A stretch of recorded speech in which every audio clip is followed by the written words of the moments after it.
Hello and welcome to your in-depth monthly horoscope for May 2023 for the Sun or the Ascendant. Thank you so much for joining me. I'm going to give a collective overview and some standout details, but then I will go through each of the 12 zodiac signs from Aries through to Pisces and explore those in much greater depth. Now, if you are a returning viewer to my channel, thank you so much for joining me once more. If you're new here, it's great to have you with us. This is very much a community, so please do share any thoughts you have. I do interact with each one, and I'd be honoured if you would subscribe. Now, if you would like to ascend above zodiac astrology and get a much greater understanding of your life force and prospects, if you do give me 3 pieces of personal birth data of time, date and place of birth, I can prepare for you your life roadmap report. This will give you an understanding of the patterns that are repeating in your life, the more challenging ones, but also the ones that you can seize upon more successfully so. Gaining a greater awareness of those will help you to make greater progress, gain greater traction. And in my special package of 30% off, you can also get your 12-month personal forecast.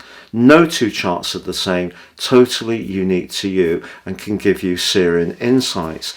If you don't know your time of birth, I've developed a new report package which doesn't include an ascendant and assumes the moon at midday, and this is based on your sun sign. And if you really enjoy YouTube videos, this will be very reflective of what your sun is. Please see below for more information on that too.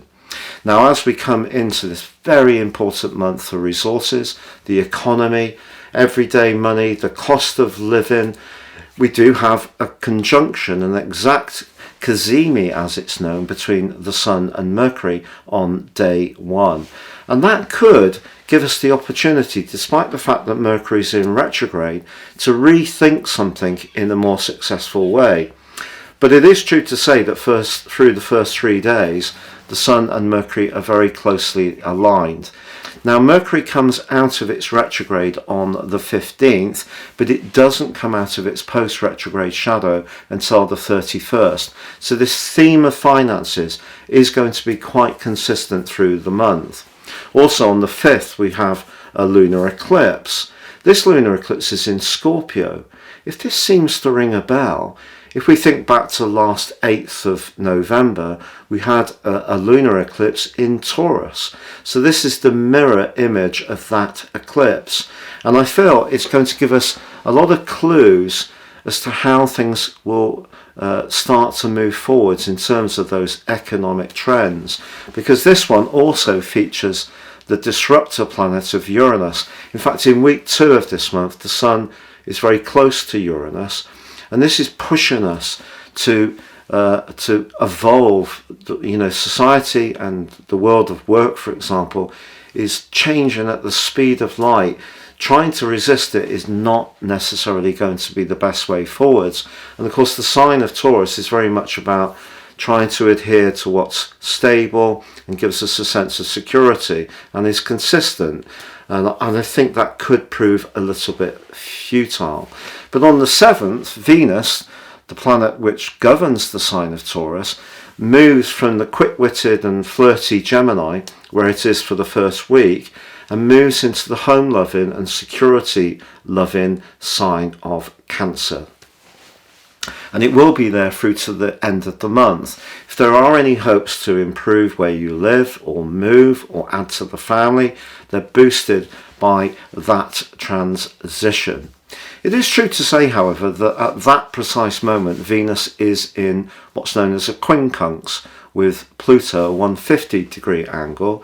So anything around a romantic situation needs to take into account what the motives are, and Pluto often disguises those motives and uses charm or money in order to get its way. So just be conscious of that. But in week 2, we do have that conjunction between the Sun and Uranus that I spoke of before. So being flexible in our approach to resources is absolutely vital. Mercury goes direct on the 15th. On the 16th, so Jupiter moves into the sign of Taurus after Jupiter's rather eccentric journey through the signs of Aquarius, Pisces and Aries in the last couple of years. Now, Jupiter in the sign of Taurus is very positive for the economy. I think it's a much more self-confident position, and that's something to savour. But on the 19th, we have a new moon in the sign of Taurus, which is quite late, and therefore it links up with Pluto. Now, Pluto started its retrograde at the start of this month, but in this particular equation is a force for good, and also Neptune and Mars are feeding into the new moon in a very positive way. I think there is going to be better news. We all know that bonds, government bonds, have taken quite a hammering over the last few months, and equities have stood up quite well. But I think there is going to be some better news. Inflation will potentially come down. People will start to feel a bit less oppressed. Energy prices hopefully will also drop too. But the 20th does see the rather charismatic energies of Mars in Leo begin. And this is going to be really important because, of course, we've got a long journey of Venus in the sign of Leo this year, a 4-month transit. And Mars moving into Leo is quite the show-off. So if you are someone who's interested in performance, in music, amateur dramatics, you have a creative talent that you want to manifest, then this can be a very important transit.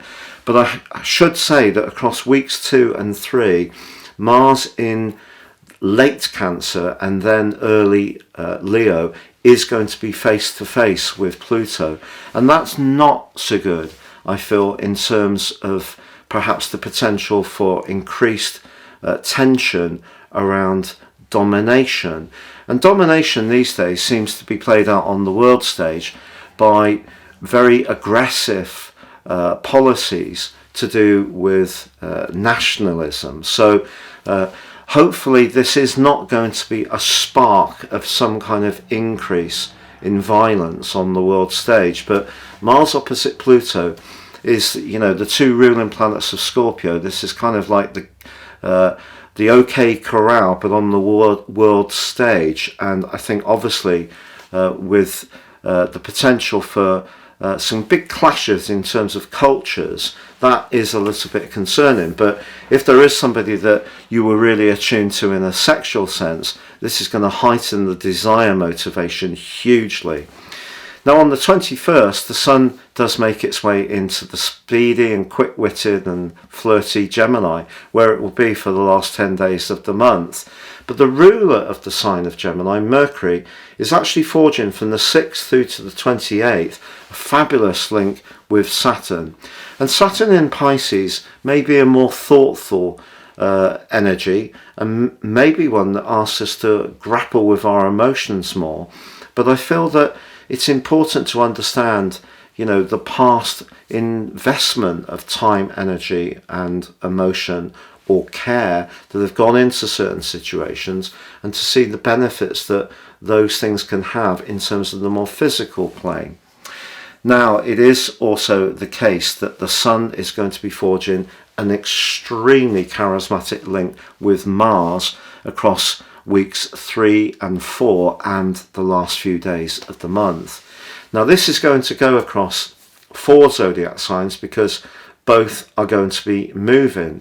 So that's exciting in itself. The first one, between Taurus and Cancer, is very much about working with the emotional plane in terms of how we feel in terms of physical security. But once the Sun bustles its way into the air sign of Gemini, and Mars moves into the very grand and proud fire sign of Leo, I think it all gets much more outgoing and much more extrovert. So I think there can be quite a social dimension that really develops towards the end of this month. Also, the Sun forges a trine, again across 4 zodiac signs, with Pluto from the 19th through to the 24th. So some big evolutions can go on in our situations. With Pluto, it can be inner changes, or it can be the more physical world around us. But I think what we can all expect is things to speed up and become more exciting. But once Mercury comes to the end of its post-retrograde shadow on the 31st, then we're really going to be seeing a real sign of green shoots, I feel, when it comes to resources, as long as there is no big combustible event in terms of countries really getting into conflict towards the end of this month as Mars and Pluto face up. But essentially this is a month where I feel that the lunar eclipse provides a mirror for the next 6 months.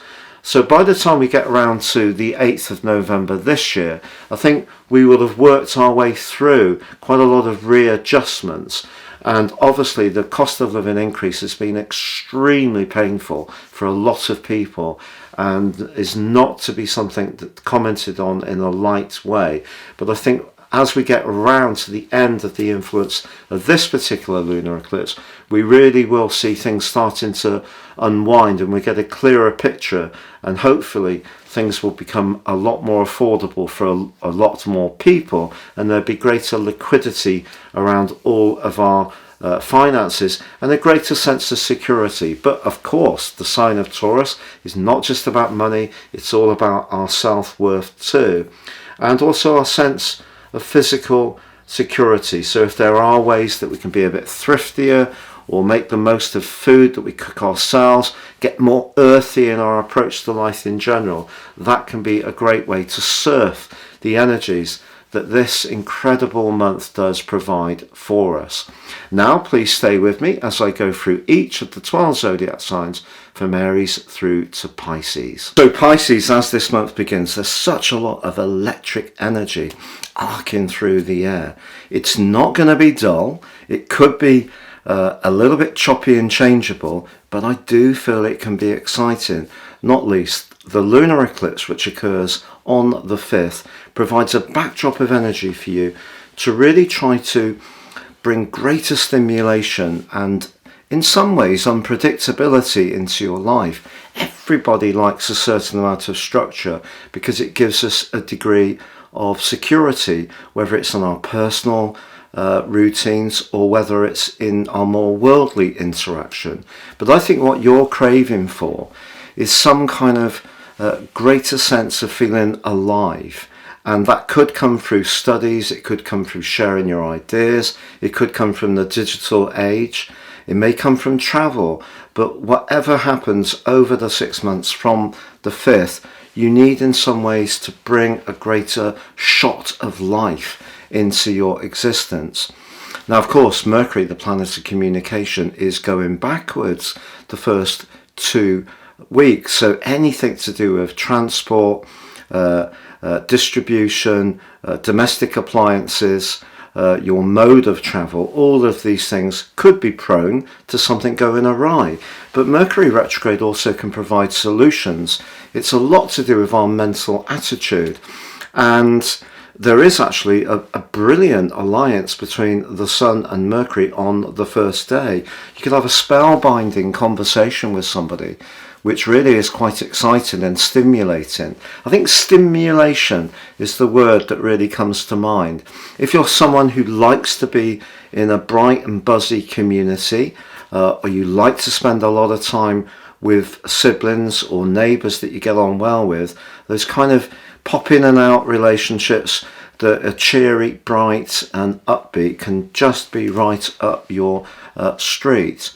But of course in the first week of this month, Venus, the planet of relating, is actually for you in an area which is quite muted. It's much more to do with your home, and you do have Mars in the sign of Cancer, which is very much to do with being more charismatic and outgoing, and on the 7th Venus joins up with Mars, so you have 2 weeks which could become super sociable for you, so that's really exciting as well.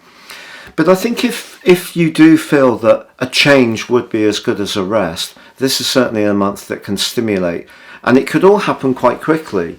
You could even just get talking to someone, perhaps even online, and there just can be a real sense of excitement around it, whether in a romantic context it will always be particularly long lasting is another matter, but certainly a lot to get the mental juices going. From the 15th, however, as Mercury goes direct, things really start to pick up positively. The 16th, Jupiter moves out of a sector of resources, which is a pretty good place to be, but it moves into your third house. So that love of travel or moving around or being more active or learning new skills or sharing your ideas and knowledge is all going to be blessed in the months ahead. There's also a glorious new moon on the 19th, which is linking up brilliantly with your ruler Neptune. And of course, Jupiter is your traditional ruler, so they're both giving you a lot of support around communication. On the 20th, however, Mars does move into an area which is very good for your physical well-being. It's just that it does clash with Pluto at the heart of this month. Pluto goes retrograde on the first day of May. If there is something lurking in the psychological part of your situation, I think a great way to try to evolve really is actually to get physically more active and fit, and that will help you to then receive the more psychological energies that Pluto may be prompting. On the 21st, however, the Sun moves into the sign of Gemini. If through Mars's transit through Gemini from the 20th of August to the 25th of March, you were very busy around your home, perhaps making improvements or moving things around or moving itself, I think now you can move again, but this time with the Sun's help, it can be very positive. Mars, of course, can be in the fourth house, quite a defensive influence. Maybe in your particular environment, you didn't feel particularly happy. Sorry, two particulars there. But the Sun moving into the fourth house is very much about finding calm and healing and a sense of security. And if that's important to you, the fact that Mars moves into a very practical area suggests that if you're interested in do it yourself, gardening, or you want to get physically fitter, there's a great opportunity to embrace all of that in the last 10 days of this month. Just to say, Neptune in your sign is of course an influence which can give you a need for escapism at times, but Neptune's also a very healing influence. But I think in the first house it probably has denied you of some physical vitality in recent times. I think the fact that it links with the new moon so positively on the 19th is a really good portent, but Jupiter moving into your third house is the biggie for you. I feel the months ahead can see things really picking up speed in quite an exciting way for you.